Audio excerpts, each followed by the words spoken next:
New Hope TV, your encounter with God. Maranatha ಮತ್ತೊಮ್ಮೆ ನಿಮ್ಮೆಲ್ಲರನ್ನ ಕರ್ತನಾದ ಯೇಸು ಕ್ರಿಸ್ತನ ಹೆಸರಿನಲ್ಲಿ ವಂದಿಸ್ತೇವೆ ಮತ್ತು ಈ ಕಾರ್ಯಕ್ರಮಕ್ಕೆ ನಿಮ್ಮೆಲ್ಲರನ್ನ ಸ್ವಾಗತಿಸುವಂತವನಾಗಿದ್ದೇನೆ. ಈ ಒಂದು ದಿನದಲ್ಲಿ ಪ್ರತ್ಯೇಕವಾಗಿ ಕ್ರಿಸ್ಮಸ್ ಆಚರಣೆ ಇಡೀ ಭೂಲೋಕದ ಎಲ್ಲ ಕಡೆಗಳಲ್ಲಿ ಸಂಭ್ರಮವಾಗಿ ನಡೆಯುವಂಥ ಸ್ಥಿತಿಯನ್ನು ನಾವು ಎಲ್ಲೆಡೆ ನೋಡ್ತಾ ಇದ್ದೇವೆ. ಪ್ರಿಯರೇ, ನಿಮ್ಮ ಕುಟುಂಬಗಳಲ್ಲಿ ನಿಮ್ಮ ಸಭೆಗಳಲ್ಲಿ ಕೂಡ ಎಲ್ಲ ರೀತಿಯ ಸಂಭ್ರಮಗಳು ನಡೆಯುತ್ತಾ ಇದೆ ಎಂಬುದಾಗಿ ನಾನು ನಂಬ್ತೇನೆ. ಪ್ರತಿ ವರ್ಷದಲ್ಲಿ ನೋಡುವಾಗ ಒಂದಲ್ಲ ಒಂದು ರೀತಿಯಲ್ಲಿ ಈ ಒಂದು ಕ್ರಿಸ್ಮಸ್ ಬರುವ ಸಮಯಗಳಲ್ಲಿ ಅನೇಕ ರೀತಿಯಲ್ಲಿ ನಮ್ಮಲ್ಲಿ ಬರುವಂಥ ಆಲೋಚನೆಗೆ ಅನುಸಾರವಾದ ರೀತಿಯಲ್ಲಿ ನಮ್ಮ ಕುಟುಂಬಗಳಲ್ಲಿ, ಮನೆಗಳಲ್ಲಿ, ಸಭೆಗಳಲ್ಲಿ ಬಹಳ ವಿಶೇಷವಾದ ಸಂಭ್ರಮವಾದ ರೀತಿಯಲ್ಲಿ ಅನೇಕ ಕಾರ್ಯಕ್ರಮಗಳನ್ನು ನಾವು ಮಾಡುವಂಥವರಾಗಿದ್ದೇವೆ. ಆದರೆ ದೇವರ ವಾಕ್ಯದಲ್ಲಿ ಈ ಸಮಯದಲ್ಲಿ ಪ್ರಾಮುಖ್ಯವಾಗಿರುವಂಥ ಸತ್ಯ ಏನೆಂಬುದನ್ನು ನಾನು ಗ್ರಹಿಸಿಕೊಳ್ಳುವುದಾದರೆ ಹೆಚ್ಚಿನ ಸಂಗತಿಗಳು ನಮಗೆ ಅರ್ಥ ಆಗ್ತದೆ ಎಂಬುದಾಗಿ ನಂಬ್ತೇನೆ. ದೇವರು ಈ ಸಮಯದಲ್ಲಿ ನನಗೆ ಪಾಲಿಗೆ ಕೊಟ್ಟಿರುವಂಥ ಒಂದು ದೇವರ ವಾಕ್ಯದ ಭಾಗ, ಅದನ್ನು ಈ ಕ್ರಿಸ್ಮಸ್ ಸಂದರ್ಭದಲ್ಲಿ ನಿಮ್ಮೆಲ್ಲರಿಗೆ ಹಂಚಿಕೊಳ್ಳಬೇಕೆಂಬುದಾಗಿ ನಾನು ಸಂತೋಷವುಳ್ಳವನಾಗಿದ್ದೇನೆ. ಸತ್ಯವೇದದಲ್ಲಿ ನಾವು ಓದುವುದಾದರೆ ಲೂಕನು ಬರೆದ ಸುವಾರ್ತೆಯಲ್ಲಿ ಅಲ್ಲಿ 2ನೇ ಅಧ್ಯಾಯದಲ್ಲಿ 10ರಿಂದ 11ನೇ ವಚನ ಹೀಗೆ ಉಂಟು. ದೇವರ ವಾಕ್ಯವನ್ನು ಗಮನಿಸಿ ಕೇಳಬೇಕೆಂಬುದಾಗಿ ನಿಮ್ಮನ್ನು ಕೇಳಿಕೊಳ್ತೇನೆ. ಇವತ್ತು ನಿಮಗೋಸ್ಕರ ದಾವೀದನಲ್ಲಿ ಒಬ್ಬ ರಕ್ಷಕನು ಹುಟ್ಟಿದ್ದಾನೆ, ಆತನು ಕರ್ತನಾದ ಕ್ರಿಸ್ತನೇ. For unto you is born this day in the city of David a Savior which is Christ the Lord. ದೇವರ ವಾಕ್ಯಗಳನ್ನು ನಮ್ಮೆಲ್ಲರಿಗೂ ಆಶೀರ್ವದಿಸಿಕೊಡುವಂತೆ ನಾವು ಪ್ರಾರ್ಥನೆ ಮಾಡೋಣ. ನಮ್ಮ ಪ್ರೀತಿಯುಳ್ಳ ತಂದೆಯ ದೇವರೇ, ನಿನ್ನ ಜೀವವುಳ್ಳ ವಾಕ್ಯ 2000 ವರ್ಷಗಳ ಹಿಂದೆ ಬಂದಂಥ ನೀನು ಈ ಲೋಕಕ್ಕೆ ತಂದಂಥ ವಾರ್ತೆ, ಕರ್ತನೆ ಈ ಸಮಯದಲ್ಲಿ ಕ್ರಿಸ್ಮಸ್ ಸಂದರ್ಭದಲ್ಲಿ ಇಡೀ ಲೋಕದ ಜನರು ಆಚರಿಸುವಂಥ ರೀತಿಯಲ್ಲಿ ಈ ಕ್ರಿಸ್ಮಸ್ ಸಂದೇಶ ನನಗೆ ನಮ್ಮೆಲ್ಲರಿಗೆ ಏನುಂಟು ಎಂಬುದನ್ನು ಅರ್ಥವಾಗುವಂತೆ ದೇವರೇ ನಮ್ಮ ಆತ್ಮೀಯ ಕಣ್ಣುಗಳನ್ನು ತೆರೆಯಬೇಕೆಂಬುದಾಗಿ ನಾವು ಪ್ರಾರ್ಥಿಸ್ತೇನೆ. ದೇವರೇ, ನಿನ್ನ ವಿಶೇಷವಾದಂಥ ಕರುಣೆಯನ್ನು ತೋರಿಸಿ ಈ ಲೋಕಕ್ಕೆ ಬಂದಂಥ ಉದ್ದೇಶ ಕರ್ತನೆ ಇದರ ಸ್ಪಷ್ಟವಾದ ರೀತಿಯಲ್ಲಿ ಕಂಡುಕೊಳ್ಳುವಾಗ ಮಾತ್ರ ನಮ್ಮ ಜೀವಿತದಲ್ಲಿ ದೊಡ್ಡ ಒಂದು ಪರಿವರ್ತನೆ, ರೂಪಾಂತರ ಆಗುವ ಸಾಧ್ಯತೆ ಉಂಟಪ್ಪ. ನಿನ್ನ ಆತ್ಮನ ಸಹಾಯಕ್ಕಾಗಿ ಬೇಡ್ತೇವೆ, ಯೇಸು ಕ್ರಿಸ್ತನ ಹೆಸರಿನಲ್ಲಿ ಬೇಡಿಕೊಳ್ತೇವೆ ತಂದೆಯೇ, ಆಮೇನ್. ಪ್ರಿಯರೇ, ಈ ದಿನಗಳಲ್ಲಿ ನಿಮ್ಮ ಸ್ಥಿತಿ ಯಾವ ರೀತಿ ಉಂಟು ನನಗೆ ಗೊತ್ತಿಲ್ಲ. ದೇವರು ಇಡೀ ಲೋಕವನ್ನು ಎಷ್ಟರ ಮಟ್ಟಿಗೆ ಪ್ರೀತಿಸಿದ್ದಾನೆ, ದೇವರ ಉದ್ದೇಶ, ದೇವರ ಆಲೋಚನೆ ಏನೆಂಬುದನ್ನು ಮನುಷ್ಯನ ಜ್ಞಾನದಿಂದ ಅದನ್ನು ತಿಳ್ಕೊಳ್ಳುವುದಕ್ಕೆ ಸಾಧ್ಯತೆ ಇಲ್ಲವೇ ಇಲ್ಲ. ಯೇಸು ಕ್ರಿಸ್ತನು ಒಬ್ಬ ಚರಿತ್ರೆಯ ಪುರುಷನಾಗಿದ್ದಾನೆ. ಯೇಸು ಕ್ರಿಸ್ತನು ಬರುವಂಥ ಒಂದು ವಿಷಯ ಸತ್ಯವೇದದಲ್ಲಿ ಪ್ರಾರಂಭದಿಂದ ಅದು ಹೇಳ್ತಲೇ ಬರ್ತಾ ಇತ್ತು ಎಂಬುದಾಗಿ ನೋಡ್ತೇವೆ. ಒಂದು ಪ್ರಶ್ನೆ, ಯಾಕೆ ಯೇಸು ಕ್ರಿಸ್ತನು ಈ ಲೋಕಕ್ಕೆ ಬರಬೇಕಾಗಿತ್ತು? ಬರುವಂಥ ಅವಶ್ಯಕತೆ ಇತ್ತೋ, ಬಾರದೆ ಹೋಗಿದ್ರೆ ಏನಾಗ್ತಾ ಇತ್ತು ಎಂಬುದಾಗಿ ಈ ಮಾತಿನ ಸಂಗತಿಗಳನ್ನು ಅರ್ಥ ಮಾಡಿಕೊಳ್ಳಬೇಕಾದರೆ ದೇವರು ಉಂಟು ಮಾಡಿದಂಥ ಮನುಷ್ಯ, ಮೊದಲೇ ಮನುಷ್ಯ ಯಾರು? ಆದಾಮ ಅವಳು ದೇವರ ಸಹವಾಸದಲ್ಲಿ ದೇವರ ಅನ್ಯೋನ್ಯತೆಯಲ್ಲಿ ಜೀವಿಸಬೇಕೆನ್ನುವಂಥದ್ದು ದೇವರ ಉದ್ದೇಶವಾಗಿ ಅವರನ್ನು ಏದೇನ್ ತೋಟದಲ್ಲಿ ದೇವರವನ್ನು ಇಟ್ಟನು ಎಂಬುದಾಗಿ ನೋಡ್ತೇವೆ.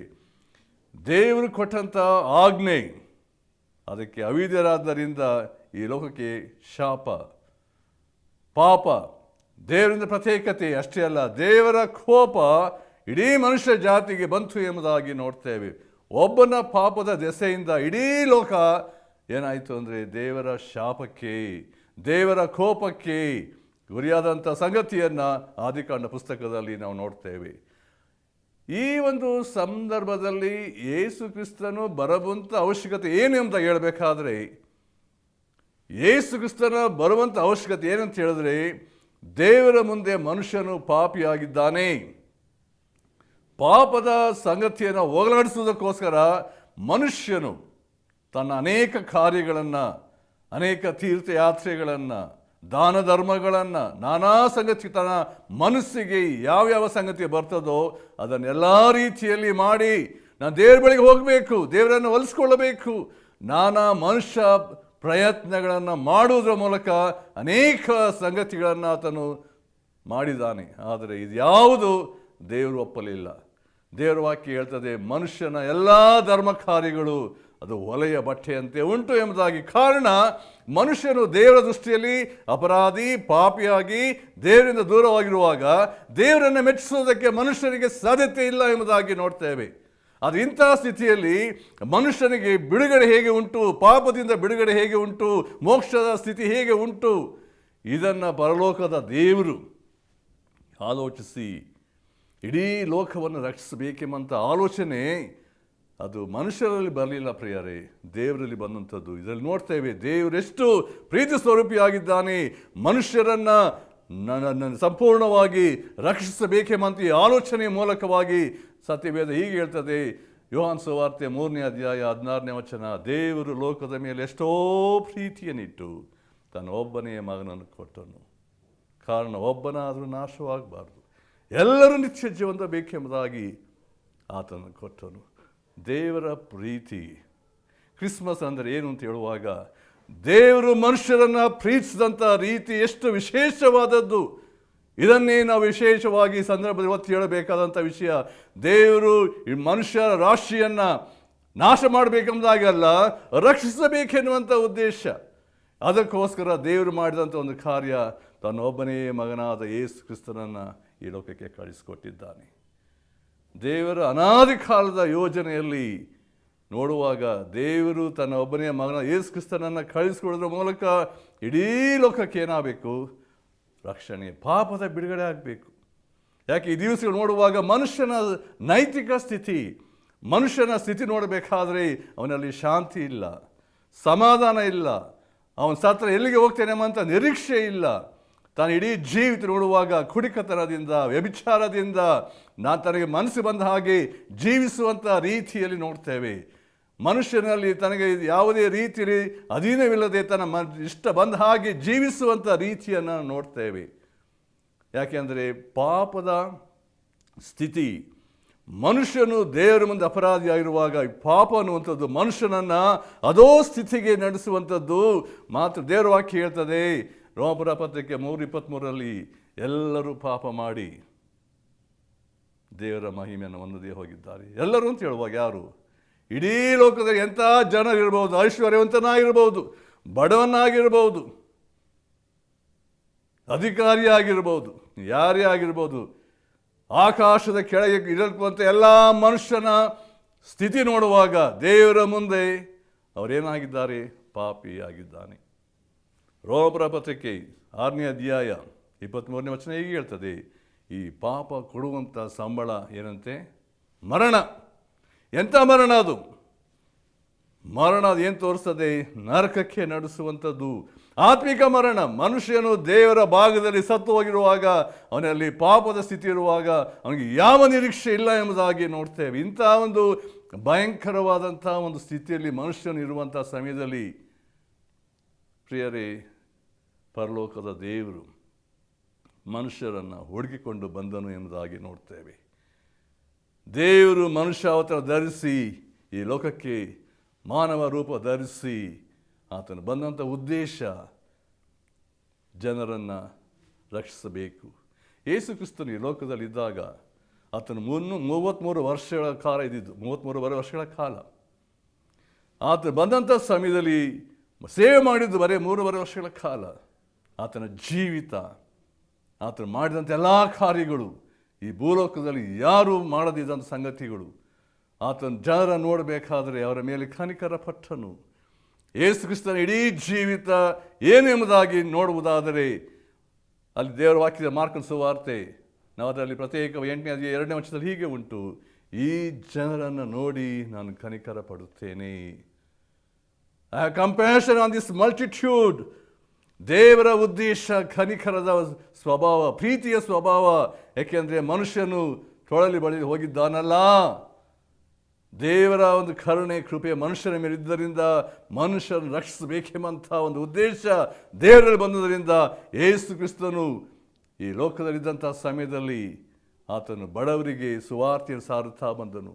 ಕುಂಟರನ್ನು, ಕುರುಡರನ್ನು, ಸತ್ತು ಹೋದವರನ್ನು ಆತ ಬದುಕಿಸಿದನು.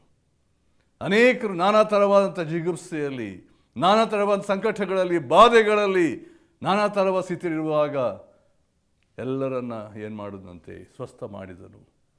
ಆತನ ಮುಟ್ಟಿದ ಸ್ವಸ್ಥರಾದರು ಎಂಬುದಾಗಿ ದೇವರ ವಾಕ್ಯ ಹೇಳ್ತದೆ. 5,000 ಜನರಿಗೆ ಇವರ 5 ರೊಟ್ಟಿ 2 ಮೀನಿನಿಂದ ಊಟವನ್ನು ಬಡಿಸಿದನು ಎಂಬುದಾಗಿ ನೋಡ್ತೇವೆ. ಸಮುದ್ರದಲ್ಲಿ ನಡೆದನು ಎಂಬುದಾಗಿ ನೋಡ್ತೇವೆ. ಯೇಸು ಕ್ರಿಸ್ತನ ಅಧಿಕಾರ, ಆತನು ಮಾಡಿದಂಥ ಪರ್ವತ ಪ್ರಸಂಗ, ಮತ್ತಾಯ ಸುವಾರ್ತೆ 5, 6, 7 ನೋಡುವಾಗ ಇಡೀ ಜಗತ್ತಿಗೆ ಪ್ರಸಿದ್ಧವಾದಂಥ ವಾಕ್ಯ ಅನೇಕರ ಜೀವಿತಗಳನ್ನು ಮಾರ್ಪಡಿಸಿದದ್ದು ಎಂಬುದಾಗಿ ನೋಡ್ತೇವೆ. ಯೇಸು ಕ್ರಿಸ್ತನು ಈ ಲೋಕದಲ್ಲಿ ಆತನು ಮಾಡಿದ ವಾಕ್ಯಗಳು, ಹೇಳಿದಂಥ ವಾಕ್ಯಗಳು ಅಧಿಕಾರದಿಂದ ಇತ್ತು ಎಂಬುದಾಗಿ ನೋಡ್ತೇವೆ. ಯೇಸು ಕ್ರಿಸ್ತನು ಈ ಲೋಕದಲ್ಲಿ ಅನೇಕ ದೆವ್ವಗಳನ್ನು ಬಿಡಿಸಿದಂಥ ರೀತಿ ನೋಡಬೇಕಾದ್ರೆ, ಮನುಷ್ಯ ಕುಮಾರನೇ ನಮ್ಮ ಗೊಡವೆ ಬೇಡ, ಯಾಕೆ ನಮ್ಮ ಕಾಡುವಿಕೆ ಬಂದೇ ಎಂಬುದಾಗಿ ದೆವ್ವಗಳು ಎದುರಿ ನಡುಗ್ತಾ ಇತ್ತು ಎಂಬುದಾಗಿ ನೋಡ್ತೇವೆ. ಅಂದರೆ ಯೇಸು ಕ್ರಿಸ್ತನ ಮಹಿಮೆ, ಪ್ರಭಾವ, ಅಧಿಕಾರ ಈ ಲೋಕದ ಕಾಣಲಿಲ್ಲ ಎಂಬುದಾಗಿ ನೋಡ್ತೇವೆ. ಆತ ಅಷ್ಟರ ಮಟ್ಟಿಗೆ ಮಹಿಮೆಯಲ್ಲಿ ಜೀವಿಸಿದಂಥ ಒಬ್ಬ ವ್ಯಕ್ತಿ ಈ ಭೂಲೋಕದಲ್ಲಿ ಆತ ನಮಗೋಸ್ಕರ ಹೇಗೆ ತನ್ನ ಪ್ರಾಣವನ್ನು ಕೊಡಬೇಕೆಂಬಂಥ ರೀತಿ ನೋಡಬೇಕಾದ್ರೆ ಇದು ಆಶ್ಚರ್ಯವಾದ ಸಂಗತಿ. ಯೇಸು ಕ್ರಿಸ್ತನು ಈ ಲೋಕಕ್ಕೆ ಬಂದಂಥ ಒಂದು ಪ್ರಾಮುಖ್ಯವಾದ ಉದ್ದೇಶ, ಅದರಲ್ಲಿ ಪ್ರಾಮುಖ್ಯವಾಗಿ ಅದನ್ನು ಅಳವಡಿಸಬೇಕಾದ ದೇವರ ವಾಕ್ಯದ 2 ವಿಷಯಗಳು ಉಂಟು. ಮೊದಲನೇದಾಗಿ ಪಾಪದಿಂದ ಮನುಷ್ಯನನ್ನು ಬಿಡುಗಡೆ ಮಾಡುವಂಥದ್ದು ಒಂದು, ಎರಡನೇದಾಗಿ ಸೈತಾನನ ಕಾರ್ಯಗಳನ್ನು ಲಯ ಮಾಡಬೇಕೆನ್ನುವಂಥ ಸಂಗತಿ.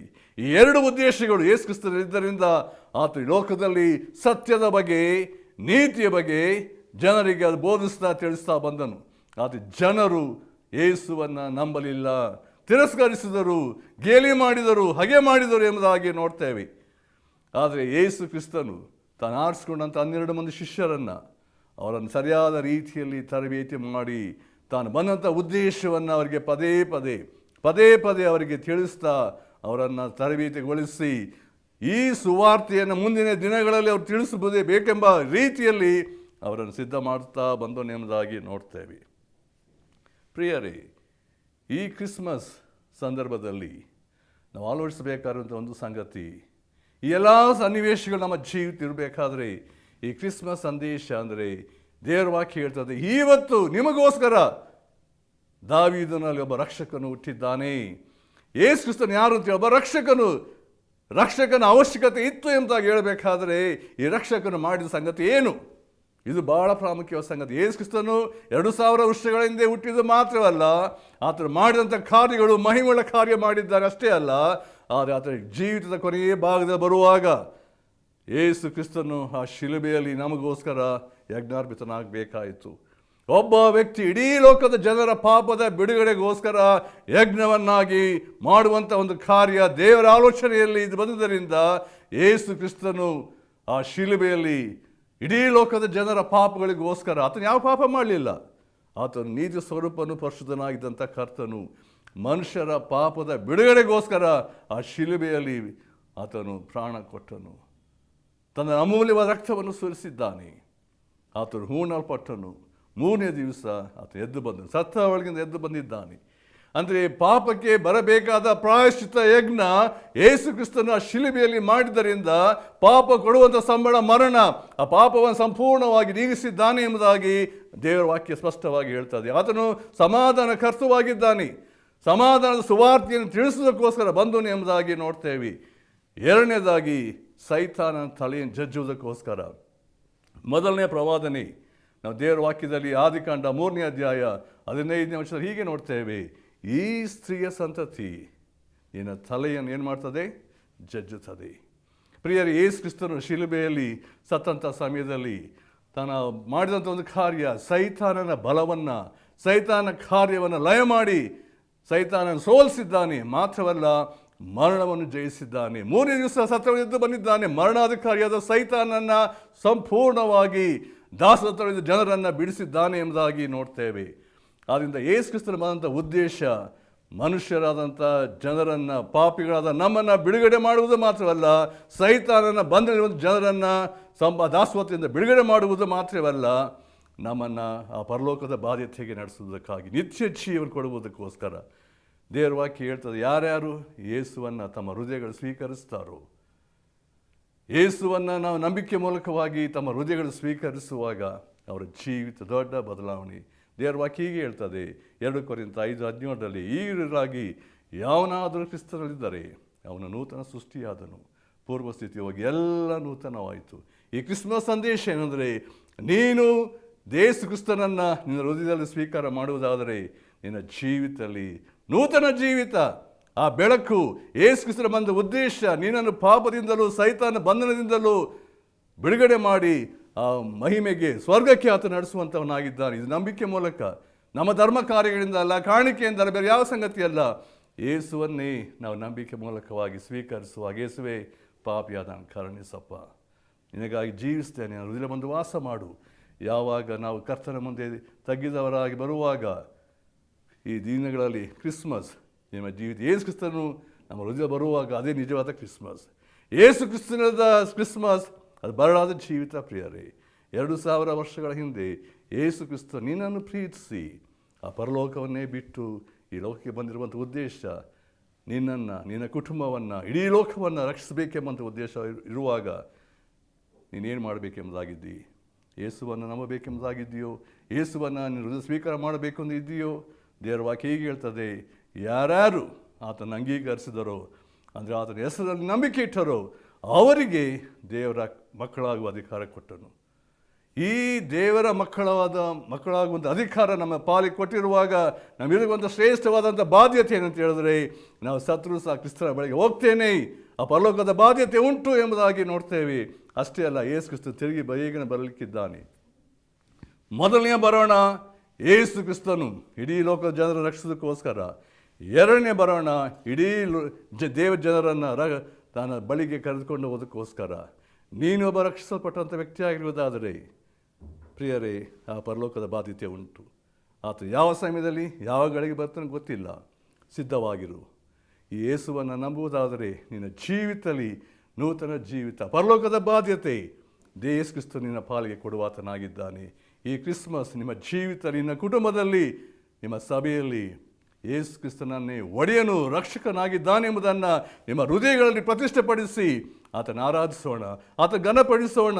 ಆತನೊಬ್ಬನೇ ಜೀವವುಳ್ಳ ದೇವರು, ಆತನೊಬ್ಬನೇ ಸರ್ವಶಕ್ತನು, ಆತನೊಬ್ಬನೇ ಆರಾಧನೆಗೆ ಯೋಗ್ಯನಾಗಿದ್ದಾನೆ. ಆದ್ದರಿಂದ ಈ ಯೇಸುವನ್ನು ನಾನು ಏನು ಮಾಡಲಿ?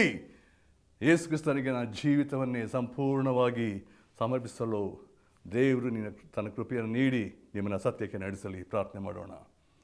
ನಮ್ಮ ಪ್ರೀತಿಯುಳ್ಳ ತಂದೆಯ ದೇವರೇ, ಈ ದಿವಸದಲ್ಲಿ ಯಾರ್ಯಾರು ಈ ಕ್ರಿಸ್ಮಸ್ ಸಂದೇಶವನ್ನು ಕೇಳಿದ್ದಾರೋ, 2000 ವರ್ಷಗಳ ಹಿಂದೆ ಬಂದಂಥ ಯೇಸುವನ್ನು ನಮ್ಮ ಜೀವಿತದಲ್ಲಿ ಸ್ವೀಕರಿಸುವುದಾದರೆ ಕತ್ತಲೆ ಹೋಗಿ ಕರ್ತನೆ ಬೆಳಕು ಕೊಡುವ ಆತನು, ನಮ್ಮ ಜೀವಿತವನ್ನು ಮಾರ್ಪಡಿಸುವಂಥ ದೇವರು, ಪರಲೋಕದ ಬಾಧ್ಯತೆಗೆ ನಮ್ಮ ನಡೆಸುವ ಆತನಾಗಿದ್ದಾನೆ. ನಮ್ಮ ಹೆಸರುಗಳನ್ನು ಆ ಜೀವದ ಪಟ್ಟಿಯಲ್ಲಿ ಬರೆಯುವಂಥವನಾಗಿದ್ದಾನೆ. ಕರ್ತನೆ, ನಿನ್ನ ನಾಮದ ಮಹಿಮೆಗಾಗಿ ನಡೆಸು. ಒಬ್ಬೊಬ್ಬರ ಜೀವಿತದಲ್ಲಿ ನೂತನ ಜೀವಿತ ಕರ್ತನೆ ಅನುಗ್ರಹಿಸಿ ನಿನ್ನಲ್ಲಿ ಆನಂದಿಸುವಂತೆ, ಸಂತೋಷಿಸುವಂತೆ ನಿನ್ನ ಮಹಿಮೆಗಾಗಿ ನಡೆಸು. ಯೇಸು ಕ್ರಿಸ್ತನ ಹೆಸರಿನಲ್ಲಿ ಬೇಡಿಕೊಳ್ತೇವೆ ತಂದೆಯೇ.